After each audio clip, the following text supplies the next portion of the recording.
Yung Wind Spirit version 1 running shoes from the brand Stipex. So, meron tong pang men's, meron din siyang pang women's. Ito yung pang men's and this is size 45. Papakita ko sa inyo yung box niya. Maganda yung box niya, oh. Di ba? Colorful. Tapos, gusto ko sa kanya, may kasama siyang shoe bag. Yan, may Stipex nakalagay. Galing, no? And drawstring siya. Yan. So, yun. So, first, i-discuss ko yung technical details. So, unahin ko yung outsole and then paakyat. Yung outsole niya, tingnan natin, no? Okay? Ito, makapal yung outsole niya. So, 4 mm yung kapal. Makapal yan. Okay? And then, makapit. Malagkit siya sa daan. Malagkit siya sa sahig. And then, next, yung midsole. Yung white, yan yung midsole. Okay? Kasama tong part na to. Pakita natin. Yan. Yan ang midsole niya. Yung likod. Okay? So, midsole nito is using pylon material. And, ang kapal niya dito is 20 mm and 28 mm. So, this has an 8 mm drop. So, pwede siya pang heel, strike, and pwede rin pang midfoot. And then inside, pakita ko, meron siyang carbon fiber na maikling plate. Yung black diyan, ayan yung black na yan. Okay, ano dyan sa may area na yan. So, kung medyo malabo, okay, para may idea kayo, ganyan yung kahaba yung carbon fiber plate. Yung black na yan. So, mga ganyan kahaba yan. From here to here. Okay, hindi yan naabot dito, hindi siya maabot dito. So, maganda yan para pag tumatakbo tayo ng mabilis, mabilis na ibabalik into the original shape and form para hindi sumakit yung paa natin, para mas rigid yung gitna, para hindi sumakit yung arch natin. And this is a neutral shoes with mild arch support. Then, yung insole niya, 5 mm ang insole, malambot, mabilis bumalik. And then yung texture niya, maganda yung texture, hindi dudulas yung medyas natin, yung ipaan natin. And then may enough arch support. Tignan nyo yung arch support, maganda, oh. Okay? So, ilalak niya in place yung paa natin dito. May enough arch support dito. And then let's go dun sa heel collar. There is moderate amount of cushioning dito. Tamang-tama yung cushion niya para maging comfortable yung run natin. Hindi para hindi sumakit yung paa natin and para maiwasan yung heel slipping dito sa likod. And then yung tongue naman niya, thin ang tongue, parang pang racing tongue. Okay? Yung mga katulad ng mga racing shoes ko, ganito kanipis. And mahaba siya. And malalaki yung vents niya dun sa tongue. So, well ventilated to. So, I don't feel any discomfort dun sa tongue niya kahit manipis. And maganda yung ganito for the purpose na para gumaan yung shoes. And then yung heel counter, very stiff, kaya maganda rin siya para dun sa mga hard efforts na run natin para hindi sumakit yung heel natin. And next, yung laces. Flat yung laces. Maganda yung hipo niya, may gaspang para hindi dumulas siya habang nakatali. And meron ding hole para sa runner's loop. Pag hindi kayo familiar sa runner's loop, pag medyo gumagalaw yung paa nyo sa shoes and medyo may konting heel slipping and kung gusto niyo i-customize yung fit, gusto niyo mas snug yung fit ng shoes, gamitin niyo yung runner's loop para ma-feel niyo yung magandang hug and mas magandang fit.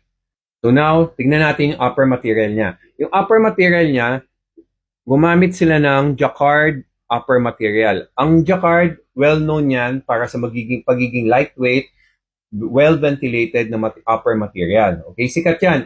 Mga big brands yan ang gamit. So, tignan nyo malapitan. Diba? Okay? So, very durable yan and well-ventilated. And this one has minimal toe protection. Pero wala naman akong na-feel na discomfort. Okay? So, tignan natin kung gaano ventilated yung uppers niya. Lalagyan natin ng ilaw, Check nyo, Pag umilaw yan, yan, tignan yung ilaw na yan talaga yung pinaka-butas-butas niya. So, talagang kitang-kita mo yung pinanggagalingan ng ilaw. So, ganyan ka-breathable yan, ganyan ka-ventilated. For its price, panalo to. Ang ganda ng upper material niya, naka-jacquard talaga. So ulitin ko, yung upper material nito is using jacquard upper materials, which is lightweight, well ventilated, very breathable, and quick drying. Kaya for its price, winner to. So overall fit ng shoes, pakita ko muna. Okay? Okay? Side, inside, and likod. Yung overall fit niya is normal fit. Hindi siya snug, hindi rin too wide. Pwede siya sa narrow and neutral fit and wide fit. Okay, so accommodating yung toe box niya sa mga wide fit. Pero hindi siya sobrang wide. So, pwede siya sa mga narrow to normal fit. And its sizing is true to size. So, you get your usual size sa ibang brands na nagamit nyo, pareho lang ang size nito. The next, tignan natin yung weight. Yung weight nito for size 45, this weighs 295 grams. And yung uppers niya magaan, and most of its weight is coming from the pylon midsole na dense. Kaya ang maganda sa dense na midsole, it really supports our weight. Maganda yung shock absorbing property niya, and makapal yung outsole niya, 4 mm. Okay, kaya very generous ang outsole niya, talagang meant to last and be worn ng mas matagal. Very durable. When it comes to its cushioning, malambot yung heel niya. Okay, very soft and bouncy yung heel niya. And yung sa midfoot, may softness, balance of softness and firmness. So, mga mahiling mag-heel strike dyan, yung talagang heel striker, magugustuhan nyo to kasi mas mataas ang konti yung heel nito. So, if you land on the heel, may softness siya. Okay? And then, pagdating sa harap, may konting firmness para mas may push off na mas malakas. And then, kung midfoot striker kayo, pwede rin naman to. Okay? So, there's enough cushion sa harap. Pero mas malambot yung heel niya. This really feels an 8 mm drop. So, this is 75% good for heel striker. And you can also land on the midfoot. Pero, mas best siya for heel striker. Okay, shoe recommendation. Para kanino to? So, of course, pwede to sa pang beginners. Pwede rin pang intermediate and advanced runners. So, unahin ko muna yung beginners. Kung beginner ka and ayaw mong bumili ng madaming shoes, you just want one shoes para sa mga runs mo and walks mo or training mo, gusto mo mag-start ng running or workout sa gym, pwedeng-pwede to. Okay? So, kung gusto mo let's say one day, gusto mo mag-gym, pwede to. Okay? Isang day, gusto mo mag-easy run, pwede to, hanggang 10K. Okay? So, isang araw, gusto mo ring mag-strides or interval sa mga 10 seconds, 20 seconds, let's say HIIT or high intensity interval training, pwede rin to. Kasi katulad ng sinabi ko kanina, maganda yung midsole niya. May cushioning, enough cushioning, and responsiveness. Okay? And then, yun. So, maganda to as a budget shoes for beginners. Okay? Pwede nyo rin gamitin to sa mga first or few couples of fun run races nyo.